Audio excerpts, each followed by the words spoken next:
And I am now calling this meeting of the Special Legislative Commission to study ensuring racial equity and optimizing health and safety laws affecting marginalized individuals. We have a draft final report that has been distributed to commission members, and we will go over that after. Why don't we first take attendance? Clerk? Vice Chair Ajello. Present. Bella Robinson. Present. Justin Gaines. Present. Charlotte Peters. Present. Dr. Philip Chong. Present.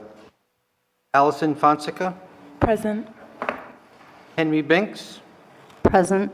And Sydney Wardell. Present. Chairwoman, you have a quorum. Thank you, Mr. Hogan. We will now begin by going over the draft final report of the commission. Every member of the commission should have a copy in front of them, and I hope have had a chance to look over it and perhaps have questions or comments. Now is the time.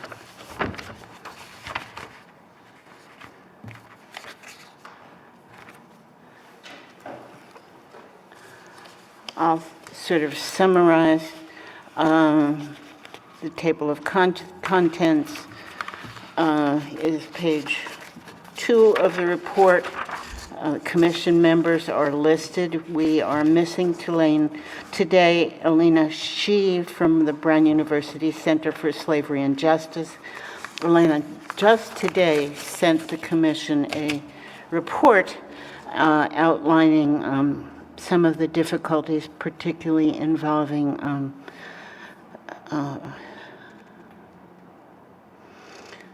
migrants, immigrants working in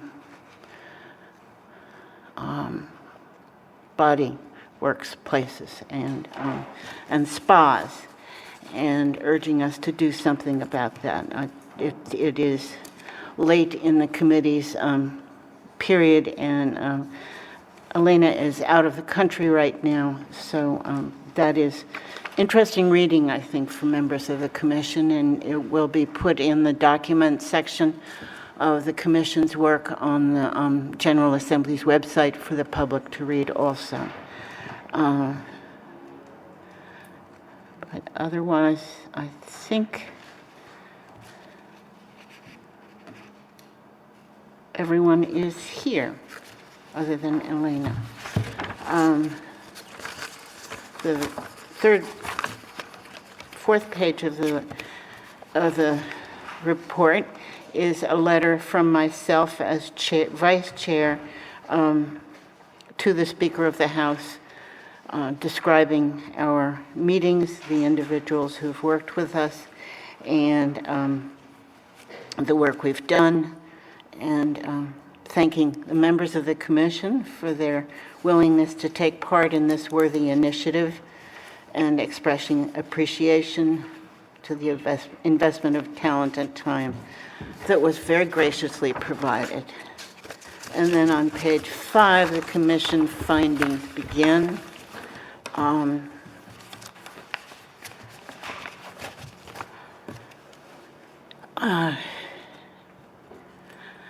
Shall I read that? Based on the testimony and information presented to the commission notes the following findings. Sex work is an umbrella term for a variety of commercial sexual activities, including in-person sexual services and erotic massage, exotic dancing, online camming, and adult film. 2, prostitution is the kind of sex work most often criminalized, and it is the direct, in-person exchange of sex for money or other things of value.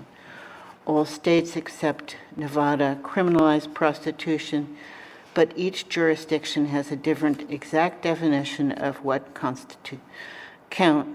activities count as prostitution. Distinct from sex work that involves consenting adults, human trafficking is criminalized in every state and at the federal level. The Trafficking Victims Protection Act of 2000 and subsequent reauthorizations define human trafficking as a crime involving the exploitation of a person for labor, services, or commercial sex. While force, fraud, or coercion are necessary components of trafficking, and trafficking an adult for commercial sex, any inducement of a person under the age of 18 for commercial sex is defined as trafficking at the federal level and in most states. People are trafficked into a wide array of work, including prostitution, restaurant work, agricultural labor, and domestic labor. The legal approach to prostitution in all U.S. states except Nevada is defined as full criminalization. This legal categorization means that all parties involved in prostitution may face criminal penalties. This widespread criminalization keeps the sex industry underground, removes the ability of workers to exert their rights or redress wrongs or violence committed against them, and places people in a cycle of arrest and incarceration. This legal approach fuels stigma and discrimination against sex workers, which impedes their access to basic necessities, including health care, housing, and other social services. Due to systemic discrimination, these harmful outcomes of criminalization disproportionately affect Black, transgender, and poor sex workers. In 1980, Rhode Island decriminalized indoor prostitution, and in 2009, the Rhode Island General Assembly enacted a law that criminalized all prostitution. Between 1980 and 2009, when indoor prostitution was legal in Rhode Island, testimony indicated that there was a significant decline in sexually transmitted diseases and sexual assaults in Rhode Island. Comparing the number of sexual diseases pre- and post-criminalization in Rhode Island shows the numbers going in the wrong direction. The ACLU has a long-standing position on the issue of sex work decriminalization, and over 40 years has opposed laws criminalizing sexual activity among consenting adults. According to the ACLU, these laws have traditionally represented a direct form of discrimination against women. According to the Erotic Labor Alliance of New England, repressive policies, including criminalization of sex work, has been associated with increased risk of sexual violence, almost 2 times increased risk of HIV and other STTs, and disruption of support networks and access to services. According to a study done in 2018 by Lucy Platt entitled Associations Between Sex Work Laws and Sex Workers' Health, a systemic review and meta-analysis of quantitative and qualitative studies, the removal of criminal and administrative sanctions for sex work is needed to improve sex workers' health and access to services and justice. The New Zealand model is a 2003 law passed by New Zealand which aims to uphold the human rights of sex workers and decriminalizes prostitution. Under that model, it is not against the law to work as a sex worker or operate a brothel, nor is it against the law to pay for sexual services. However, it is illegal for any third party to facilitate anyone under the age of 18 into undertaking sex work. According to Coyote, Rhode Island, the main impact of recriminalization of indoor prostitution has been the repeated arrests and deportations of Asian spa workers over the last 6 years. there has been a sharp increase in arrests of Asian spa workers, and in 2021, Asian spa workers made up 13 of Rhode Island's 16 total prostitution-related arrests. The Rhode Island Attorney General's Office only prosecutes sex traffickers and does not prosecute sex workers. Further, according to the Rhode Island Attorney General's Office, it is usually municipalities that prosecute sex workers, as these crimes are classified as misdemeanors. There is a concern with, and then there are committee recommendations. Perhaps we should stop for a minute, and are there comments on the findings?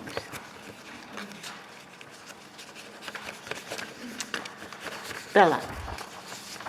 Yes, thank you, Chair. I did notice a few problematic things. In the one statement, hold on, let me find it so I'm not telling you wrong. Hold on, I had it circled.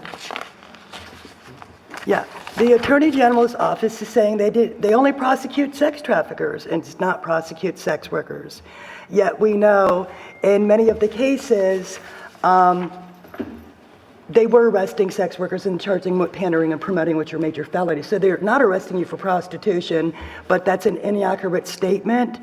I also think when we talk, the part where that talks about the STD decline, that Dr. Chang's report link should be put in there.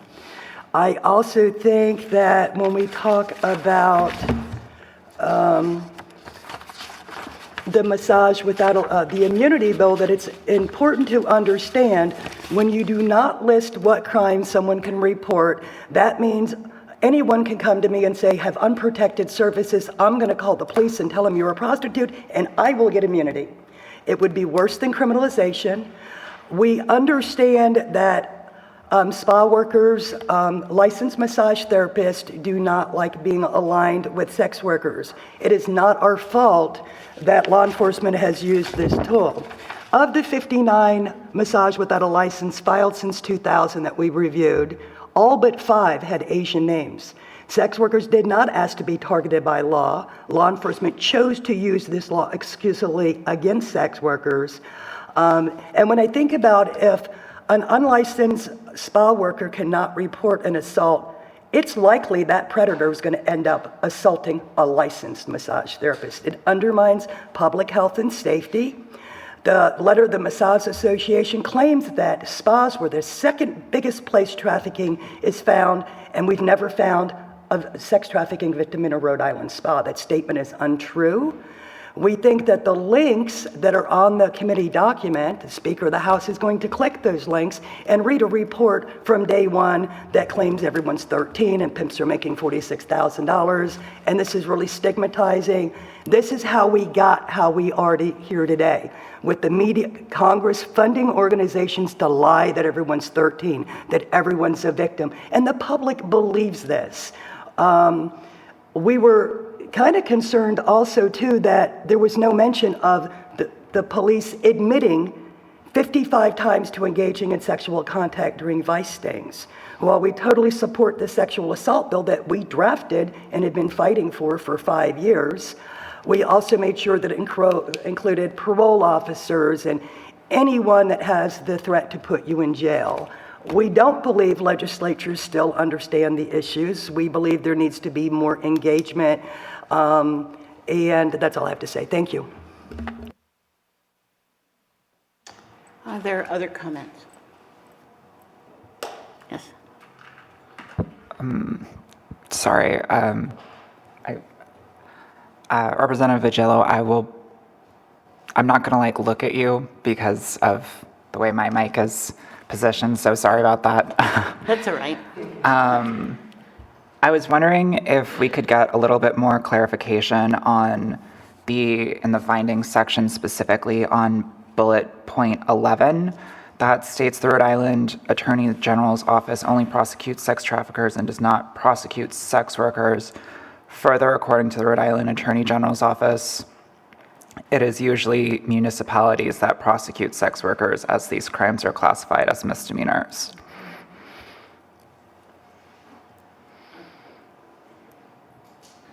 Is that a question or? Yeah, that's a question. I'm a little confused on what that statement says. Okay. Are we saying that it's only those municipalities that are carrying out prosecution? Well, my understanding is that the offense of prostitution is a misdemeanor. The Attorney General's office does not prosecute misdemeanors. The Attorney General's office I do have one prosecutes. clarification with that.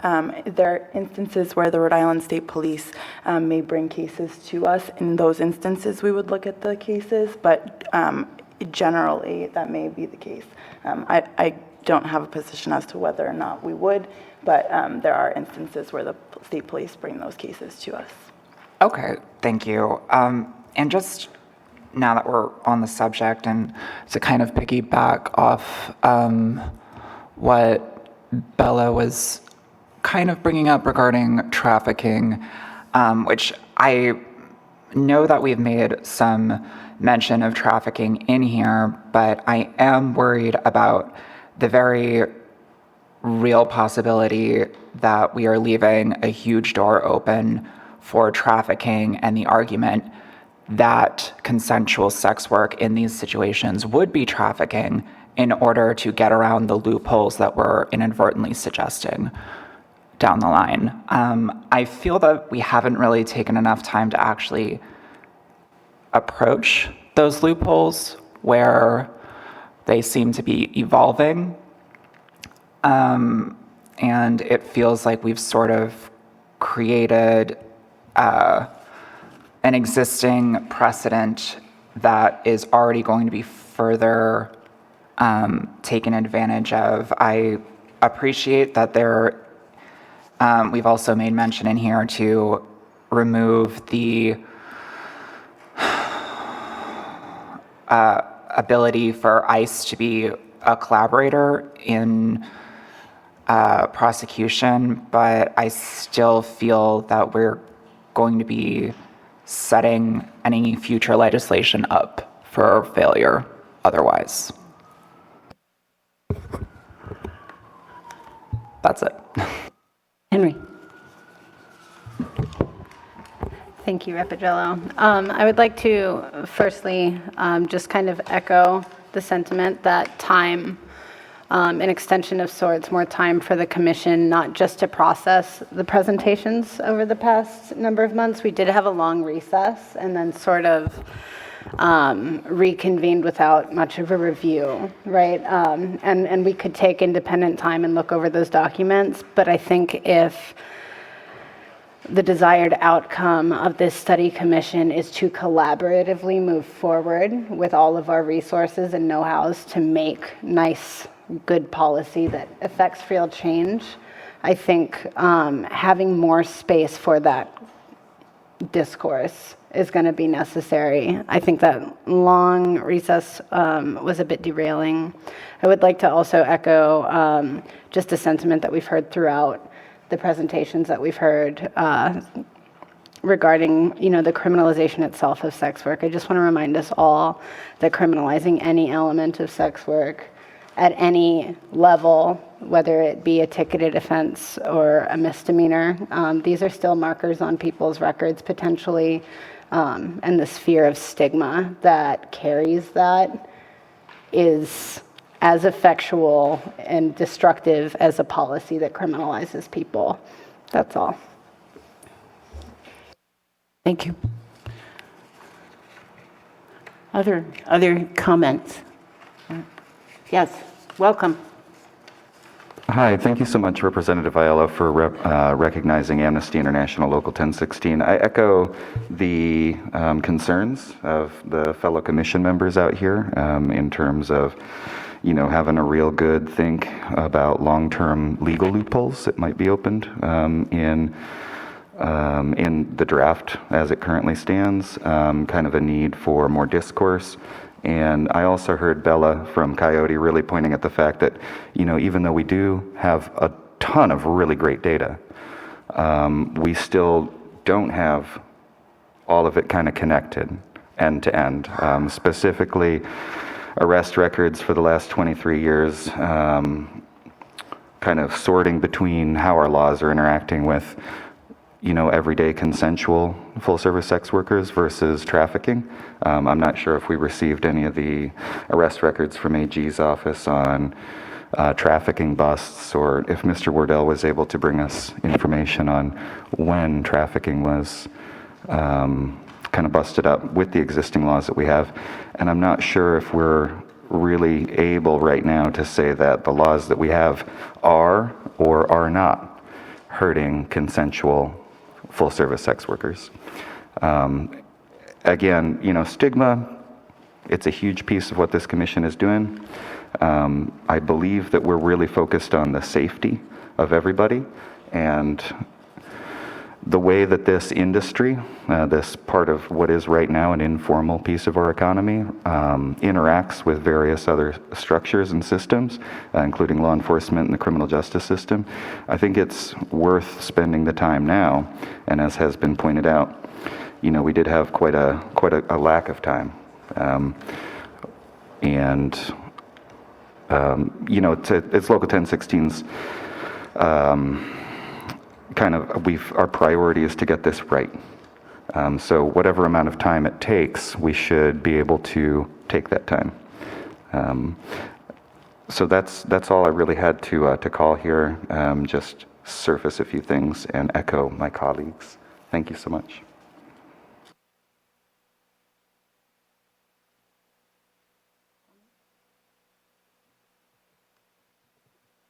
Thank you all for your comments on this. I generally agree with what the panel's saying. I also maybe in times like these would also remind us too not to let perfect be the enemy of the good. So I don't know exactly the right answers, but I do think some of this needs action. And to me, sometimes it's moving the needle a little bit and not necessarily doing it all at once. So just as we consider some of these issues, it's what makes sense right now, what can we move forward with? And then looking at this as, something that evolves over time that we need to address. And I'm also reminded too that things like stigma and certainly health equity is an ongoing conversation that we need to be talking about every day, et cetera. Thank you.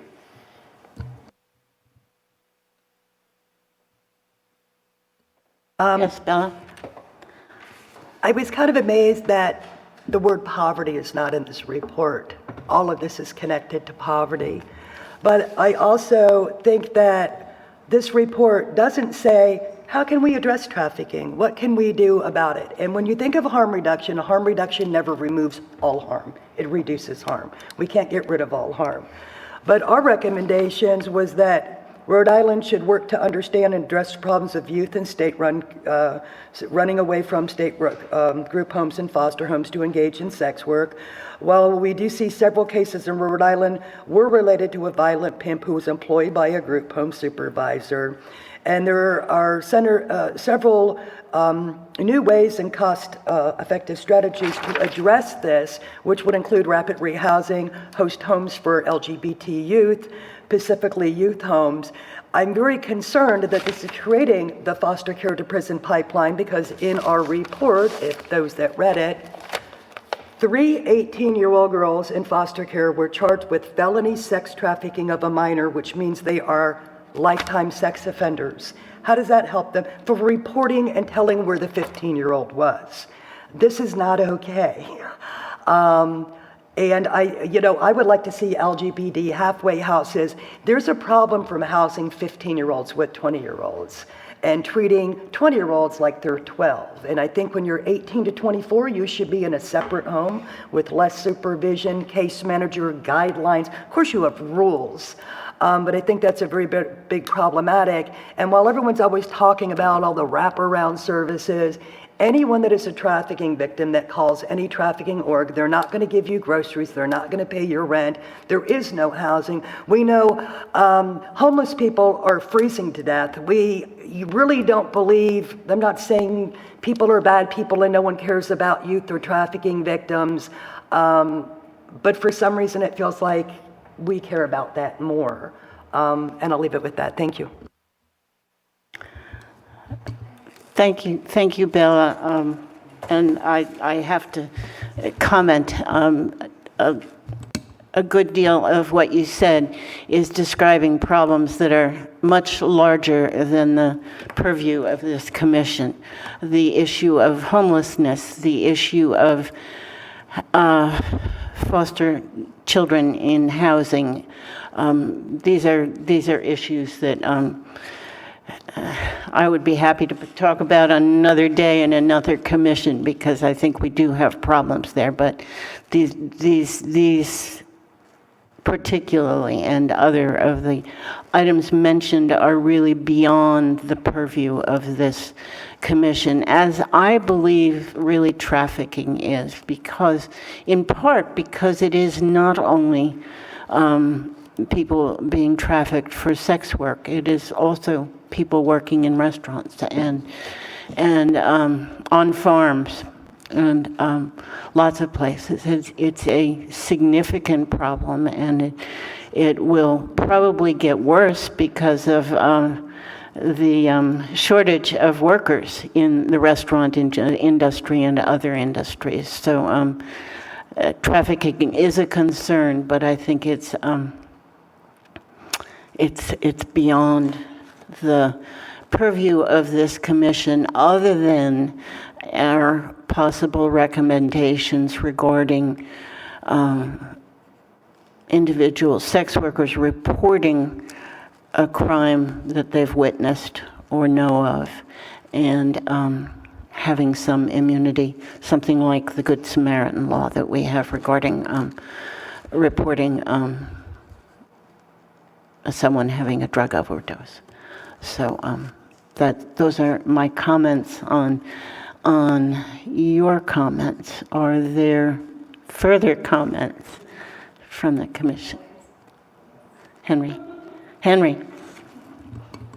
Thank you, Rep. Ajello. I think, firstly, I would like to ask on record if an extension of the study commission is possible, because I think what I'm hearing from more than one member, and I'm seeing some nods too, is that folks would like to take their time to make sure that the fruits of our labor are not rotten and indeed usable, right? The other thing that I wonder is if the direction of this conversation should more be molded towards where we begin from here, right? I feel like I'm prone to sometimes looking at too big of a picture, and the conversation can start turning into these long-term goals, right, that we might be wanting to set. And I'm not suggesting taking those off the table at all. What I am suggesting is starting to map out how we get there from this point of the study commission, figuring out if we want to extend it. If not, what folks want to collaborate and talk more, like what does it look like, Does that sound, I don't know if this was a question or a comment, but discourse.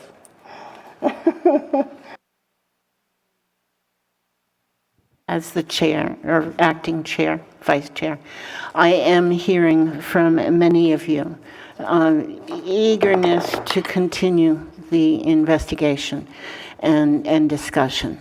I believe that much of that is beyond the original scope, and that's understandable.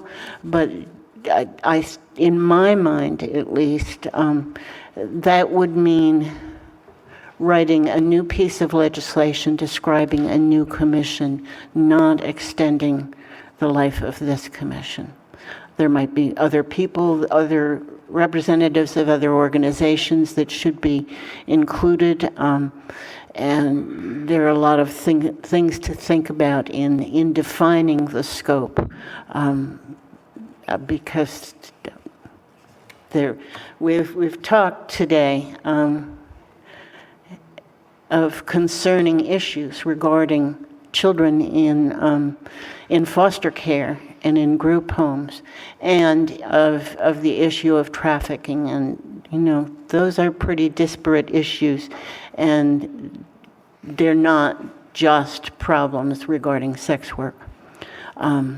So I think that my inclination is to abide by the time frame of this commission, and folks are certainly welcome to define the work of one or more future commissions, and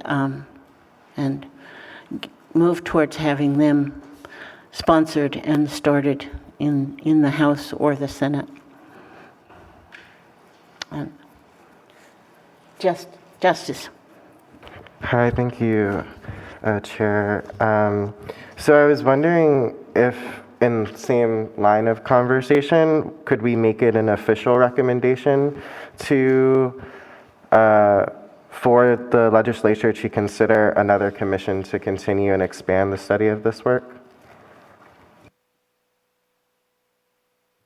Again, I think that's beyond this commission. I think there are clearly a number of people here today who would like to do that.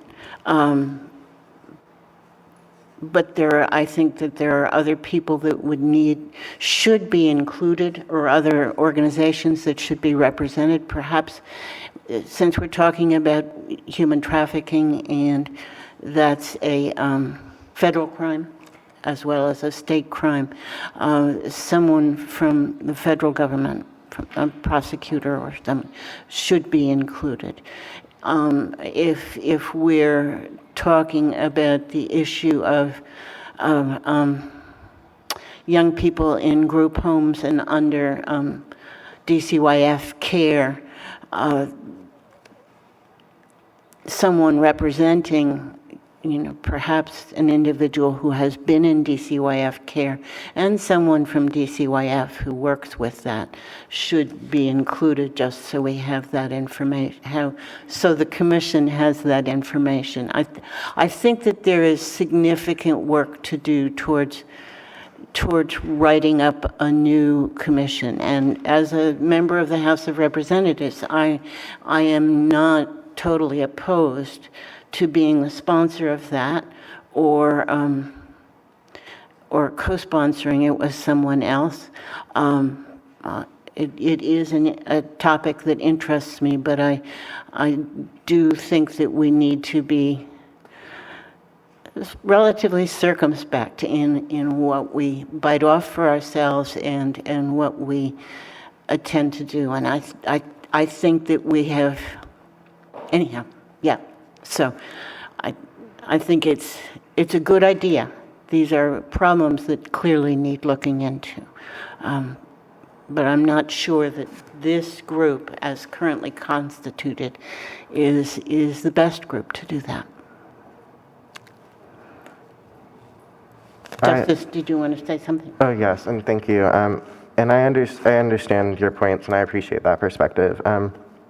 Do you think that even if it's not this group continuing, we can offer a recommendation that the study and this work continue as part of the purview of our commission to ensure racial equity and optimize health and safety laws? So rather than not necessarily requesting a direct extension of this committee, but another commission or multiple commissions to study the impacts and the crossover of this issue with other issues.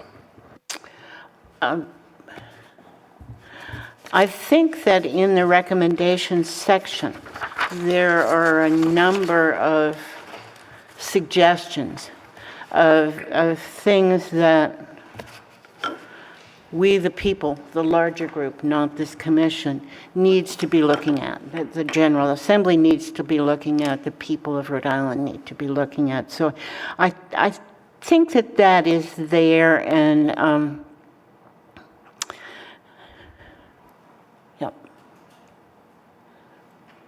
yes.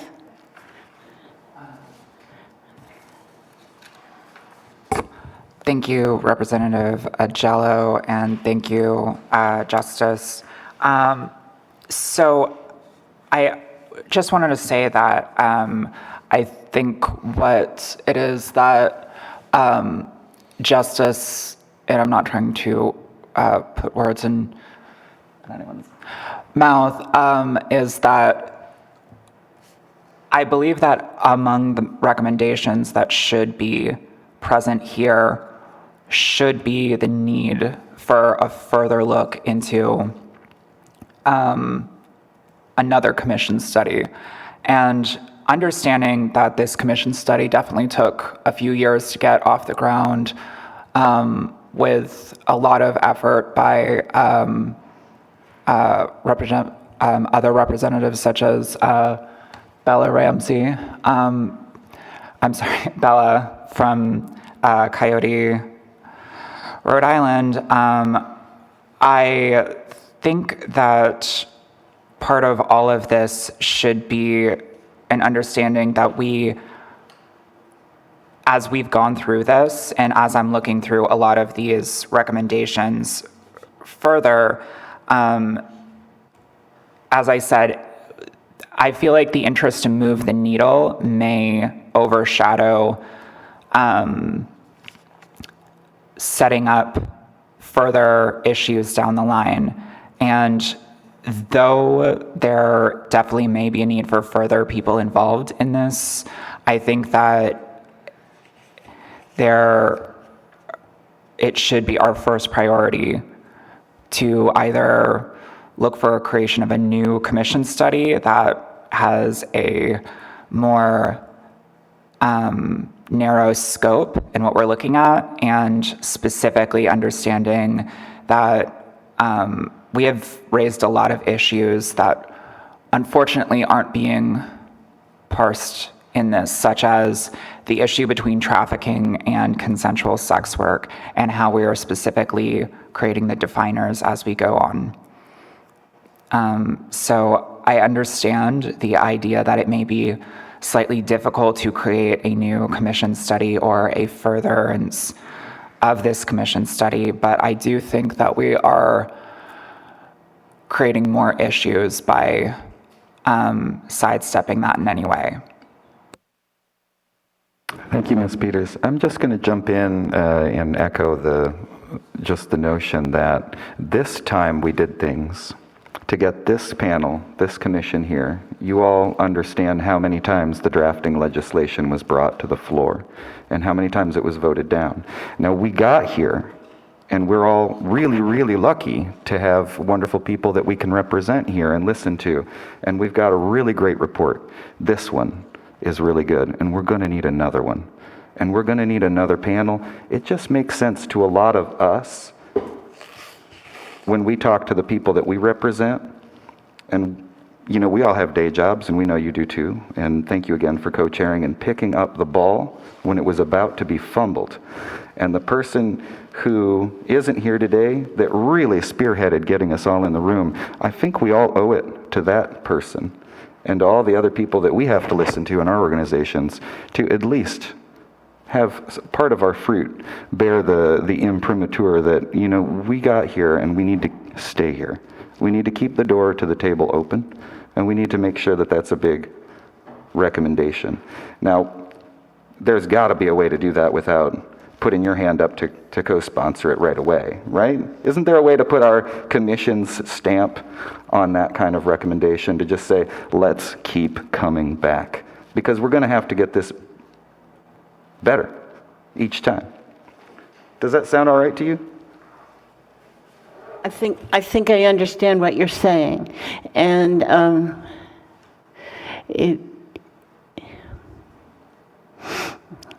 first of all, I don't believe that there was ever a vote on the previous legislation to start a commission. So it wasn't that it was voted down; it was just not considered, which is different. And Representative Williams, former Chair Williams, does deserve significant credit for bringing us together and getting this started. I think we can, and as I believe that the draft recommendations suggest, that there are things that should be looked at. This this commission has run its course, and I think it's a new commission that needs to happen, and I think that the folks who are in this room who would like to see another commission should spend some time looking at how that commission should be made up, so that we're not sort of doing it on the fly before a deadline, but so that careful consideration is given to what sort of organizations should be represented, maybe what sort of organizations shouldn't be represented. But I think that broader is always better. And for instance, I think that it would make sense because people in the business and licensed to do massages have been sort of brought into this whole consideration because of the existence of the spas and the possibility that, or many people suspect that many spa workers are victims of trafficking, but massage therapists, licensed massage therapists, have been brought into this discussion and should probably be part of it going forward, so that we have that perspective too. And that's just sort of thinking off the top of my head right now. So So it does make sense to make that kind of recommendation that other legislation commissions would be a part of our recommendations? Well,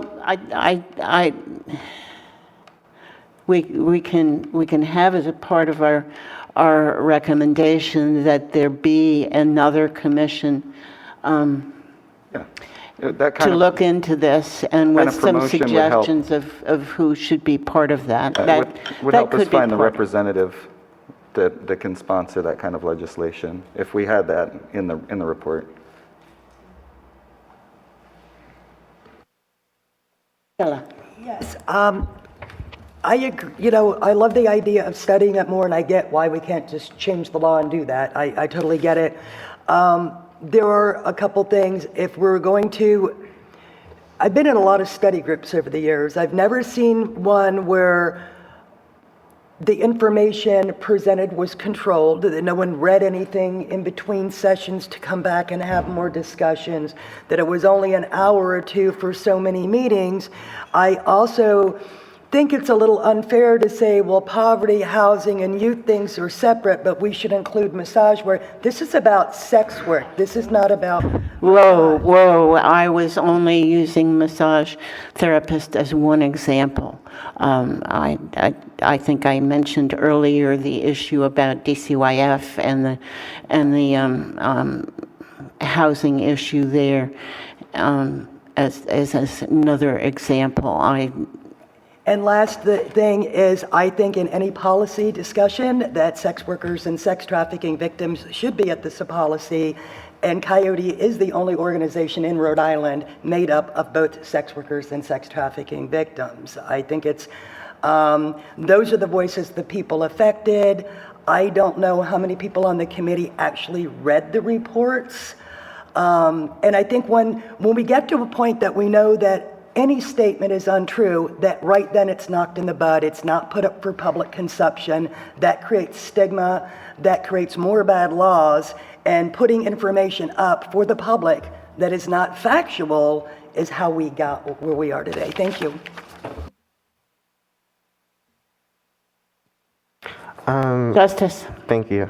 So I would like to move to recommendations because I don't know if I was the only commission member, but I only saw the recommendations this morning, so I didn't have time to review them and offer any comment or feedback as a commission member.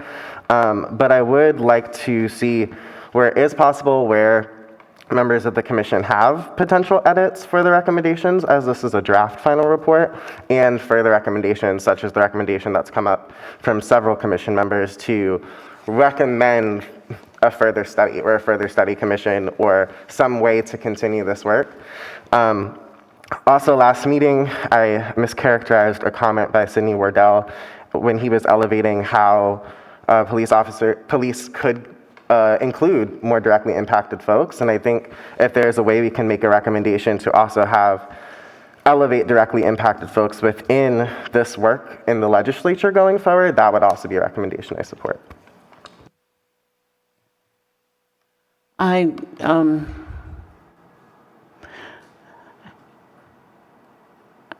Not sure I understand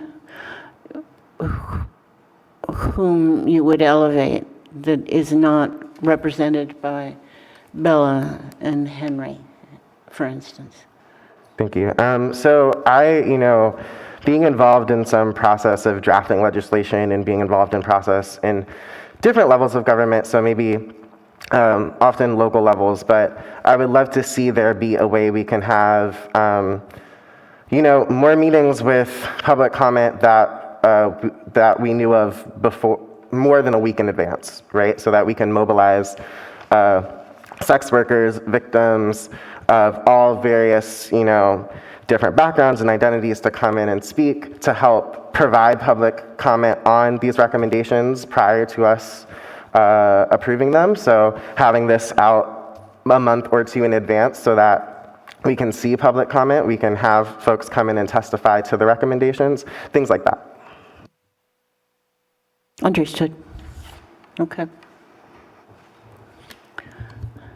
Other comments from members of the commission? Henry. I guess from bouncing off of Justice's initial remarks, I think it would be cool to move on to recommendations in understanding that we will not be granted any kind of extension today. So in that spirit, may I?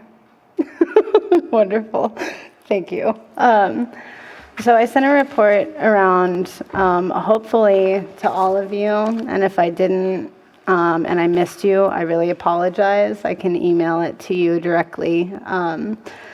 But this report, the table of contents, you'll see the executive summary. It's split up into several parts. It's going to talk about macro and micro shifts that we could make. So it's a mouthful. I feel like I handed over a Bible to Dr. Chan. I apologize. But to summarize, I think what's important to me is getting out some examples of things we could get started in the meantime, right? We're in this limbo between the closing fate of this study commission and maybe the conception of a new one, right? How can we make sure that in between we're not losing momentum? There was a lot of talking about like municipality at the beginning of this conversation, so I'll open with actually our legislative recommendations.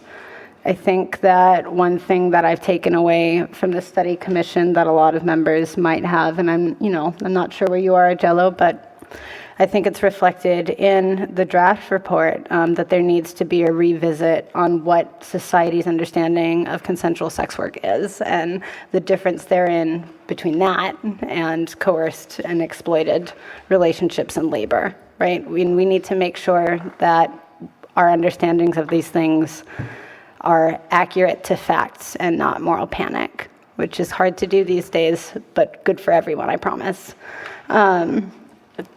I really like Just briefly. Yeah, of course. The legislature makes laws. We can't change minds. We can't educate people. Of course. That's work for other groups. Well, I would argue that in houses of legislation, we're setting a tone for our constituents, and we're leading by example. And when I was being inoculated in a way, when I first found out at the ripe age of 16, I was actually a foster care advocate. I lived in the foster care system way back before all of this. I'm not in that anymore. But when I was cutting my teeth in politics, it was advocates in the state house that I was looking to in my own decorum, not just in policy, but in every day. And I think that there's a lot of power that happens in houses of legislation. And that when it's hairy to talk about votes counting as dollars or moral ethics, and I don't want to touch that. But what I will say is there's a lot of power in this room and in this building. And you have authority then to just set an example. And I've seen what that's done in good ways and in bad ways in this country. And I think it's worth naming that.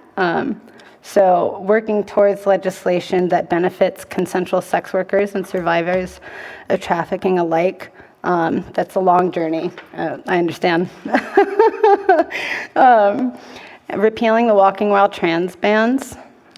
We're going to want immunity for witnesses of crime from prosecution for prostitution, even on a misdemeanor level. I've had misdemeanors on my record. They're not sex work related, but they complicate life. And they came from a time of my existence that doesn't reflect my personhood now, but that doesn't matter to employers and housing agents and things like that, right? I think addressing police sexual violence by ending investigatory sex. There's no plane of existence in which law enforcement and any kind of intimacy like that should be cross-pollinating. They're two different things. They don't need to be friends. And there aren't power dynamics in which people in custody or under investigation by police, whether they know it or not, can give consent, because consent's a matter of full education too, and enthusiasm. Again, just briefly want to point out that in the commission findings, Representative Henry's legislation to deal with Representative Breonna Henry's legislation I thought to that was deal a with typo. I got confused. exactly that issue of law enforcement is one of the recommendations. Yeah, I think it's really good. I guess I should have delivered that as an echo of that. I think it's a really good plan, and I'm glad that y'all are making steps towards that. I do apologize, this isn't my first rodeo, but it's like my third, you know? A lot of the legislative movements that I would recommend are wrapped up in these intersections of living with a queer identity, being a person of color, living in poverty, access to healthcare. These things are super wrapped up in each other, so I struggle to talk about them without a snowball effect kind of taking place. But my final two legislative recommendations, just for myself, this isn't reflected upon the collective at all. This is just my findings, conversational pieces. HIV decriminalization and destigmatization. One thing I will say is that I was hoping throughout the study commission that we could have talked a lot more about that. I know that at the beginning of the study commission, the pandemic was in a different chapter, and so health was like really on the tongue. Chan, you gave a wonderful presentation, and I would love, even just for myself and my own community connections, to know more about what combating the stigma around HIV and combating and humanizing our neighbors that live with HIV, what that looks like, being good neighbors to them. I would love more robust stuff, and I think that ties into my work out here, right? And then comprehensive criminal record relief. And that circles back to my original statement that these laws, these stigmas, they're wrapped up in each other, and they keep people in fences, and they limit people's ability to thrive. Thank you. I'm going to stop talking now. Dr. Chan. Yeah, so thank you for many of those points. I just wanted to emphasize that the Rhode Island Department of Health, although it doesn't have authority over a lot of the laws, does prioritizing certainly addressing the social determinants of health. And so a lot of what we're discussing aligns very well with the priorities at the Department of Health. And I can say on behalf of the Department of Health that we would be very supportive of working with everyone on this commission to addressing some of that. I'm not sure if that means a group, a separate, community group, perhaps co-chaired by the Department of Health, but there's many of us at the Rhode Island Department of Health passionate about many of these issues. My personal background and expertise is related to HIV sexual health, and I think many of these things that you allude to, addressing social inequities, improving sexual health care, ensuring that people can access needed social services are something that many of us work day in and day out at the Department of Health. So whether or not it be part of this commission or outside, I think that there would be interest from the health department in helping facilitate some of these. And that could be another option aside from the commission to help supplement the work that was started here. Yes, yes. That perhaps would not need a commission. Or a vote. Or a vote. Bella? Yes, I thought of another important thing. Another reason I think the ACLU's link should have been in there about their report is, well, I'm totally for expunging records, of course. If we remember, Steve Brown testified that currently trafficking victims are arrested, their names and pictures are published on the news. I'm the only one in this room that has been arrested for prostitution and dragged through a court. The trauma of those arrests and court proceedings are very similar to the trauma sex trafficking victims. We haven't begun to really explore that. And the reason I think it's important that we add that link, as he pointed out, affirmative defense means you are arrested, put on the news. Once you're on the news, it doesn't matter if we vacate your sentence. As I mentioned, my sentence was vacated when I was 18 years old, and you can go to Pinellas County website and it says prostitution, conviction withheld. That sealed my fate that I could do nothing else the rest of my life. I just think it's really important that we start including, regardless whether it's a study commission or future discussions, people that have actually been arrested for prostitution. What was that experience like for them? Who helped them? Where did they get support? How do you solve the victims' problems? Do you dump them at crossroads and abandon them to live in poverty? If we don't address poverty and social services, we're never going to reduce trafficking. That's all. Thank you. Justice? Thank you, Bella. I totally agree, and I think what you said can easily be added upon to recommendation 11. I think, Ray, we can go even more in detail about what record relief and what eliminating the publication and of those arrested for prostitution or sex work looks like. So I think there are things we could already build off there. And I also want to echo, I think, the name of this commission is the Special Legislative Commission to study ensuring racial equity and optimizing health and safety laws affecting marginalized individuals. And so I think it's really important that if we're looking at racial equity and health and safety laws, that includes poverty. That includes issues of housing. That includes issues of trafficking. It includes issues of sexual health. It's actually very expansive, and because sex work does not happen in a silo, it happens in society. And so we have to look at the different pieces of society that go into how sex workers are criminalized and stigmatized and disempowered in their ability to live good lives. And so I think we do have an extensive charge, and I think it's important for us to recognize that. Also, on the issue of some of the HIV policies, I think recommendation 4, assess Rhode General Assembly Law 23634A7, which requires any individual convicted of prostitution to have an HIV test performed on them. I think assess is too weak language. I think repeal should be our recommendation. I don't think anyone should be required to go through testing, though I do believe it should be an option for folks to choose to do so if they decide. And I think that also going into some of this, recommendation 2, review the possible repeal of RI General Legislator 4256-20.3E, which requires those convicted of prostitution to pay extra court costs. Going back into this issue of poverty, I think review the possible repeal is too weak language there. I think repeal that law should be our recommendation. There's no reason that someone who is convicted of prostitution should pay extra court costs simply for that charge. I think we have heard lots of testimony in this committee that that does not benefit the state, nor does it benefit the people. And so I think just for 2 and 4, increasing that language to just as if other folks on the commission agree to repeal those things as our recommendation, and then to extend recommendation 11 to be more extensive in how we address criminal records, both in relief and in publication. As the only legislator here, I will respond regarding the repeal in item 2, the extra court costs. There is, in recent years, increasing sympathy for the issue of court costs and the burden that court costs place on people, particularly people living in poverty or next to poverty. So I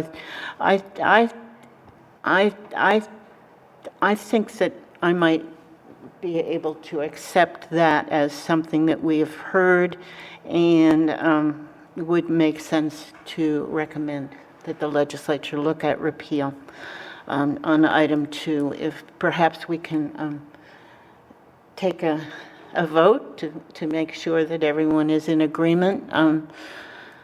Mike, would you poll the members of the commission?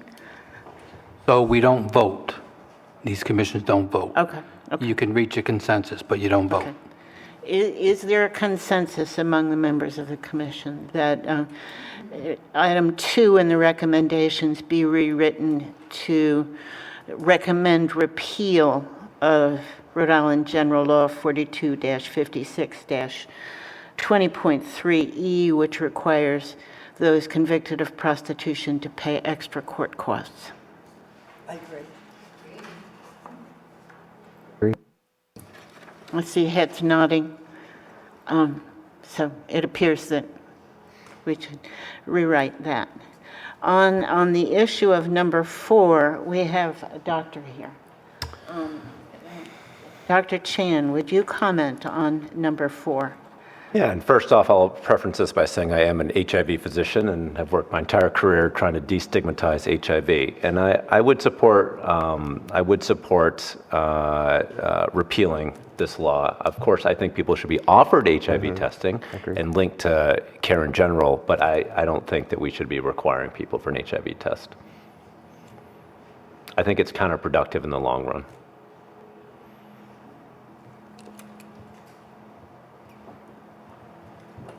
Quickly, I wanted to point out that in Alaska charging documents, when a woman was court-ordered to, they outed her HIV status in the charging documents. And I don't know, I kind of feel like it's a HIPAA violation that the court can get you to do something against, so I totally support repealing it.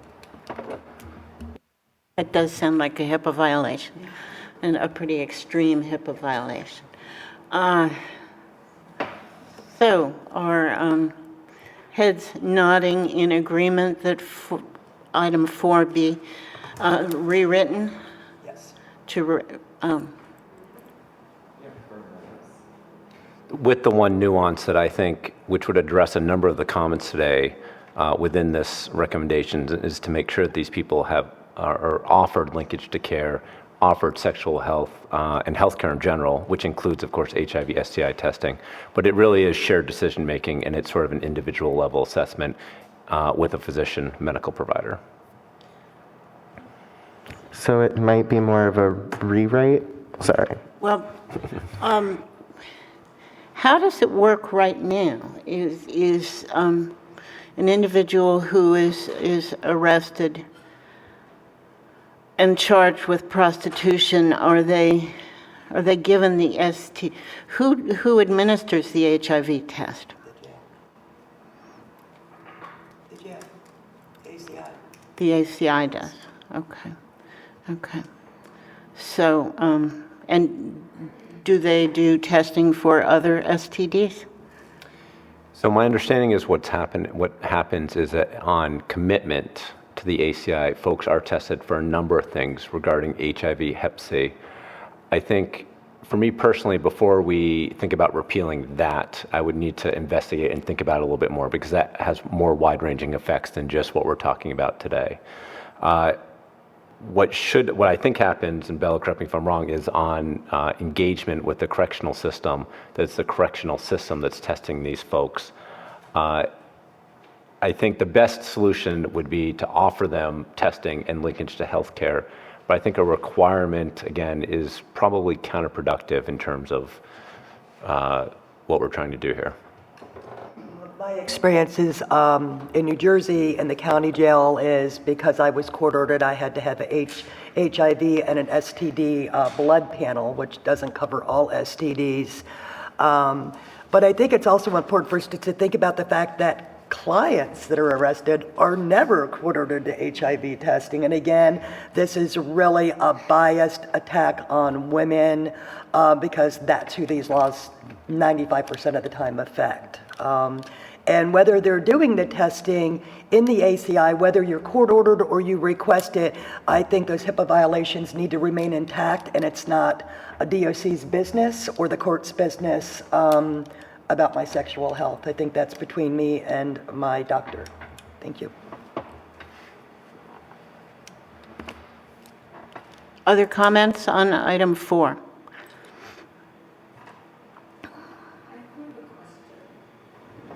Henry?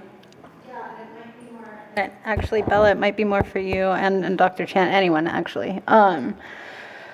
With etiquette around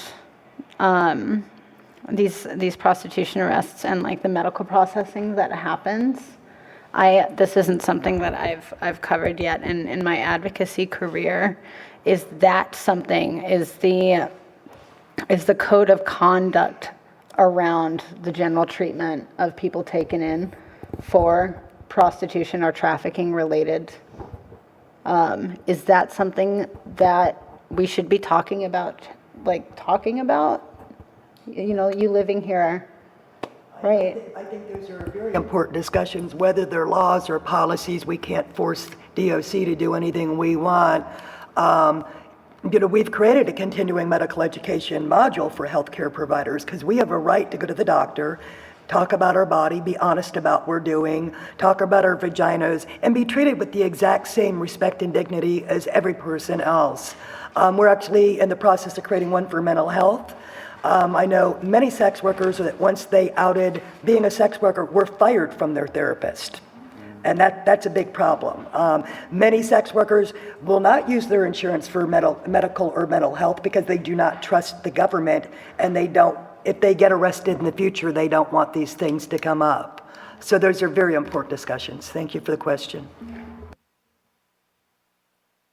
I think recommendation 4 is going to obviously tie into anything that happens in Rhode Island in terms of police detainment and the sexual health of people encountering police.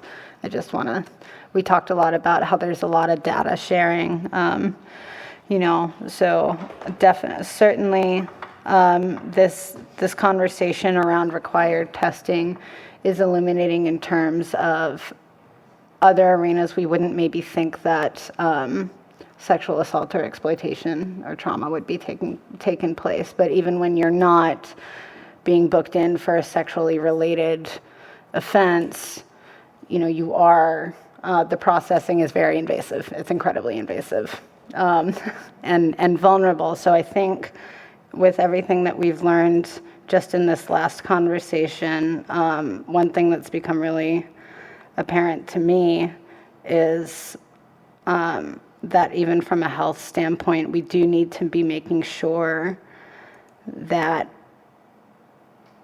as we grapple with these issues of criminality, that we are not making sure that, we're not letting folks who get caught up in any kind of system, be it police, the healthcare, et cetera, we need to make sure that they're not enduring more trauma. And I hear a lot of urgency around that right now. Yeah, I guess I'm a little shook, honestly. I'm a little beside myself about that.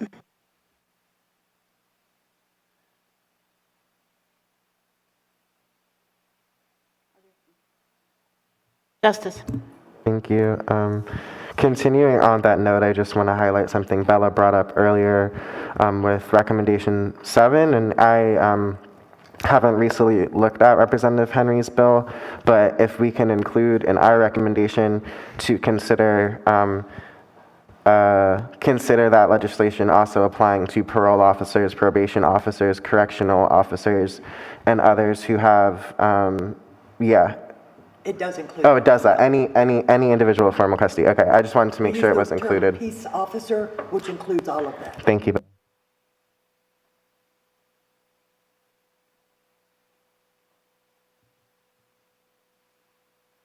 Are there other comments from commission members?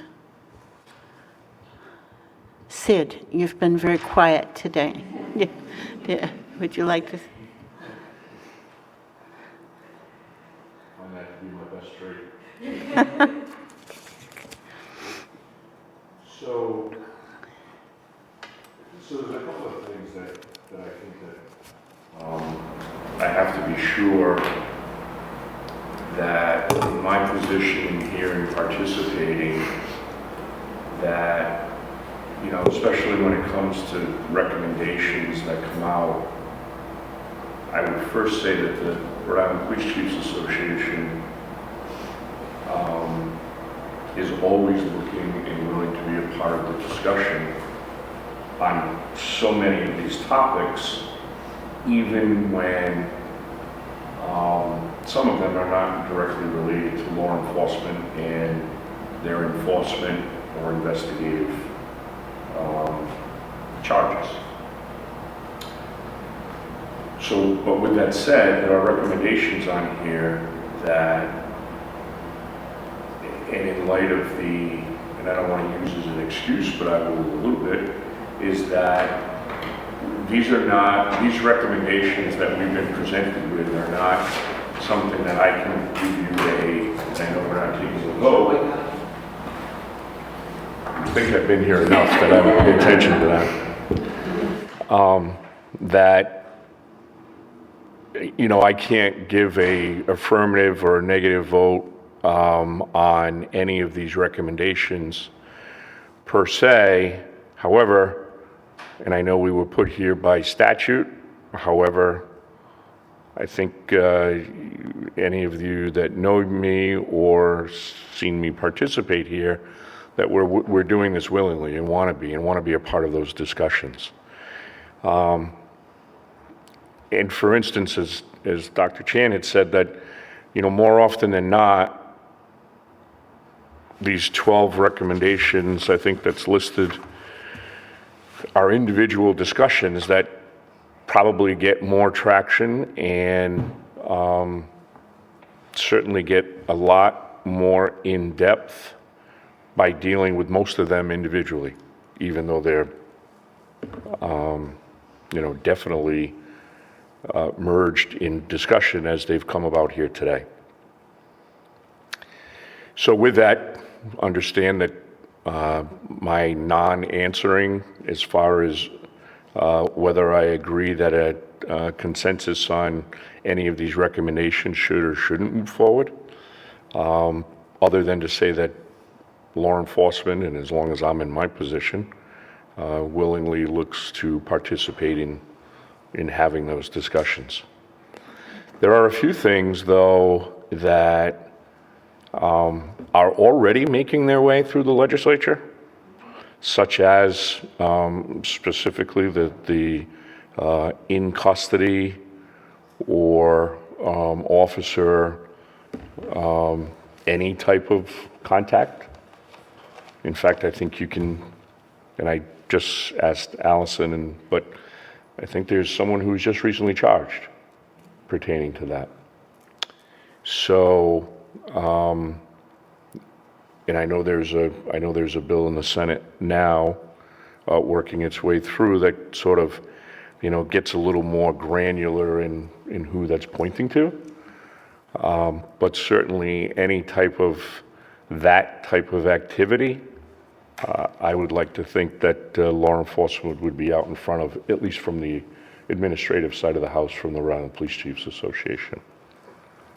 But one of the things that I said early on was the line between law enforcement as the individuals that are out there to enforce the law that society has put in, that our legislators have put in, doesn't always line up with police officers in respective to their personal views or otherwise.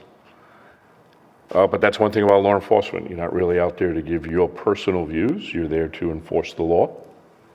So, but I hope, and I certainly, you know, we've had discussions of, instances where someone has gone the wrong on that as an individual officer.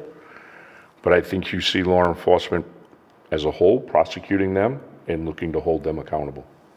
So I hope I danced around enough to not be able to answer a couple of questions that I still feel might be coming on the back of my head. But, you know, things like ICE, things like investigative techniques and those types, you know, there's certainly discussions that when I started my career many moons ago, sentiment in the community and expectations have changed, and I think we're evolving to that. So I hope we are. I guess most of you sitting here can be the critics of that and make that decision and hold me accountable to it, or but I think for the large majority, you know, law enforcement is moving that direction. So I just want to flag.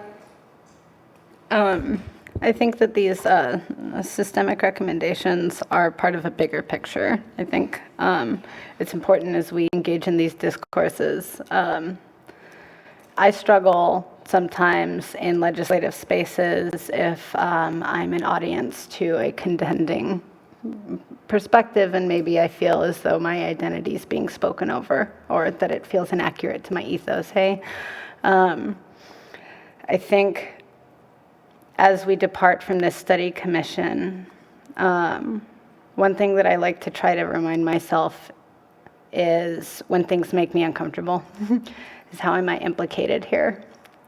And that's usually why I'm a little bit uncomfortable, or why do I feel implicated here? And then in those moments, we can kind of sit with the uncomfortable acknowledgement that our job titles, legislative bodies, et cetera, aside, we are all humans.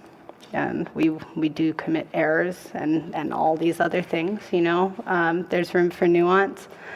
And then I would really like to, you know, you said I'd like to think we're evolving. I think you're in a really awesome position where you can ensure it because of where you are. And I think that we're all in this kind of position. That's like the purpose of the study commission. I just felt like the way you were, I don't want you to feel powerless here, Sid. Or, you know, I guess. You know what I mean? Madam Chair, if I may acknowledge the Yes. compliment of what you think I may or may not have for authority. I don't think you're like the big boss. No. But I don't know anything. I come here as you do often and testify on many different things. And about the only authority I have there is to warm that seat out there. Sometimes we're sitting together and talking in common. Sometimes we may be talking in opposite, okay? But one thing you just said, if I may, Madam Chair, is when you, probably nobody sat in this room and had to feel the more uncomfortable finger pointing when law enforcement is brought up, okay? And I understand that, and I'm here. I've been a part of it for a long time, and I continue to come and will continue to have those discussions. But I just want you to know that the topic may be different, but the implication of someone talking of who you identify with is the same. Okay? So I'll leave it at that as well. Okay. I want to go to Allison first because Allison has been quiet also today. So. Thank you, Madam Chair. I similarly, kind of in a similar role as Sid here, and so for those reasons, I am not weighing in per se on the specific issues at hand, but generally agree and appreciate all of your work. I am probably the newest member of this commission, so I have been trying to get myself caught up on some of these issues, and do come from a background where I worked with victims of human trafficking, specifically sex trafficking, in Connecticut, so I'm familiar with the issue broadly and recognize the need for continued discussions, and appreciate that and welcome the discussion, and I'm happy to take any of these back to the team. I haven't had a chance to discuss it, but again, really appreciate all the work that you do. Thank you, Allison.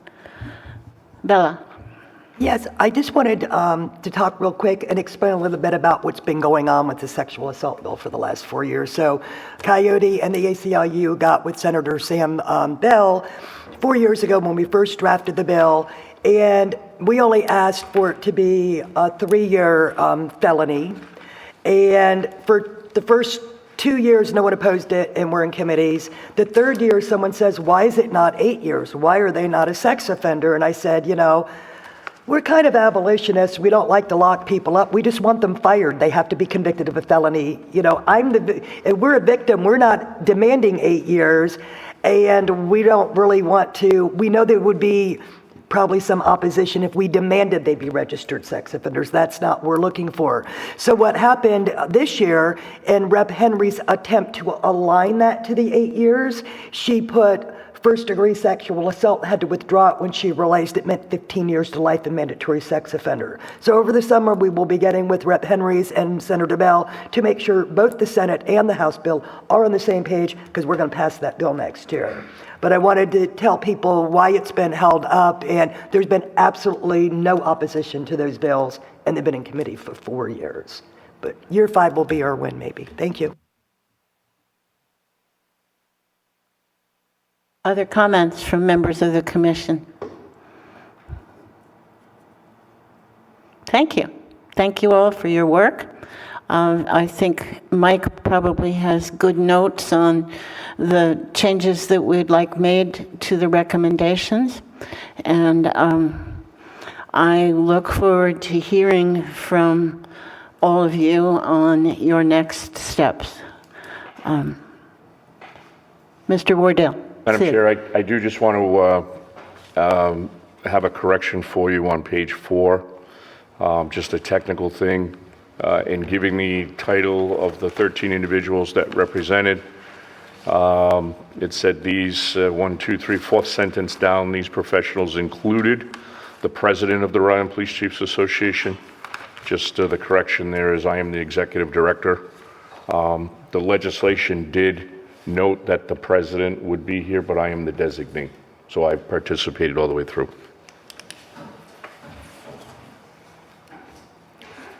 Certainly doesn't hold much weight to all the discussion we had today, but I just wanted to make it accurate.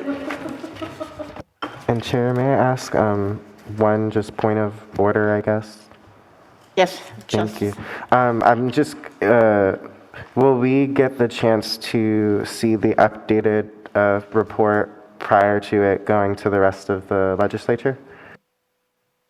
I think we've made our comments. The corrections will be made and it will be introduced based on our comments today. So.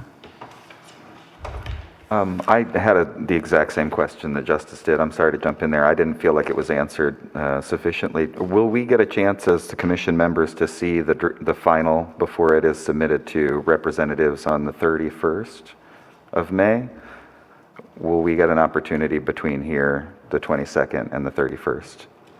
Mike, as the clerk, could you make those changes and then distribute copies of the revisions to the members before?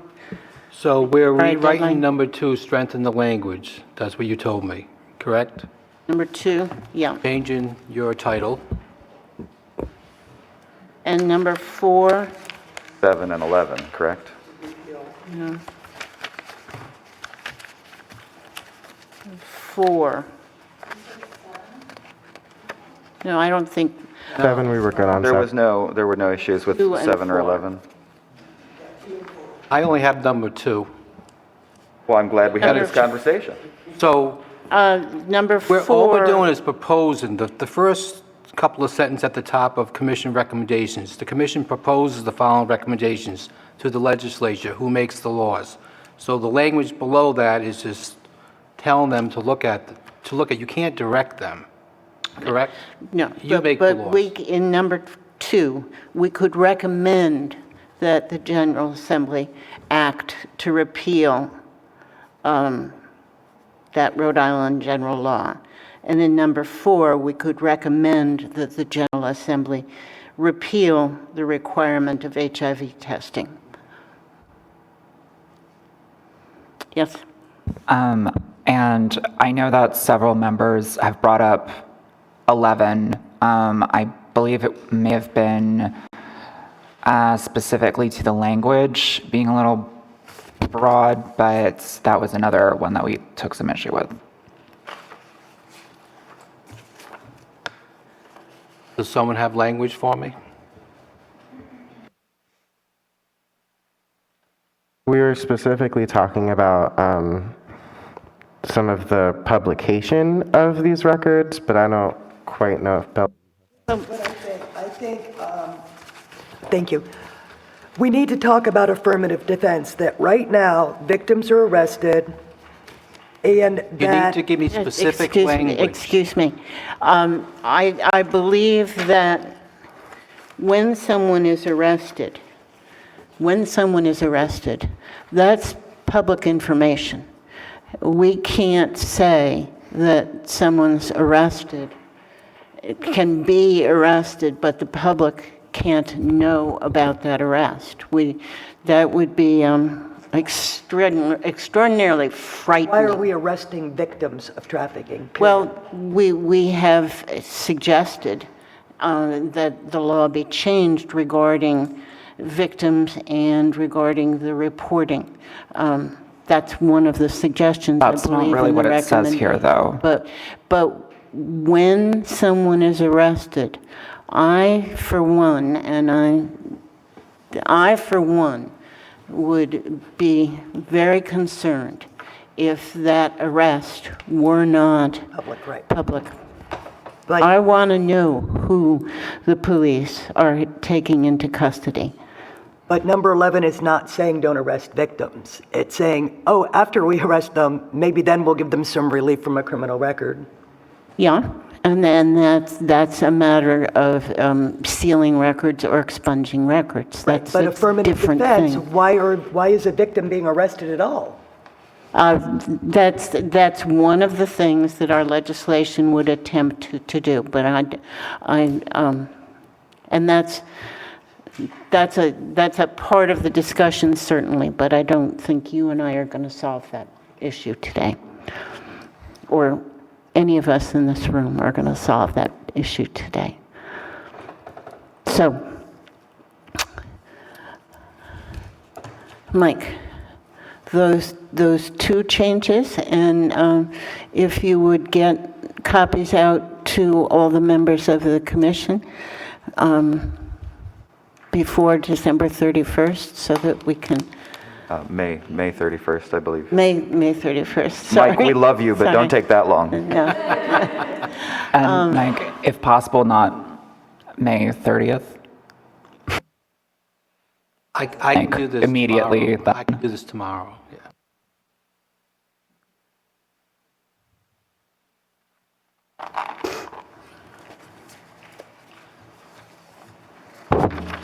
Right. I believe that our work is done for today, so I will declare this meeting of the commission adjourned. Thank you all. Thank you.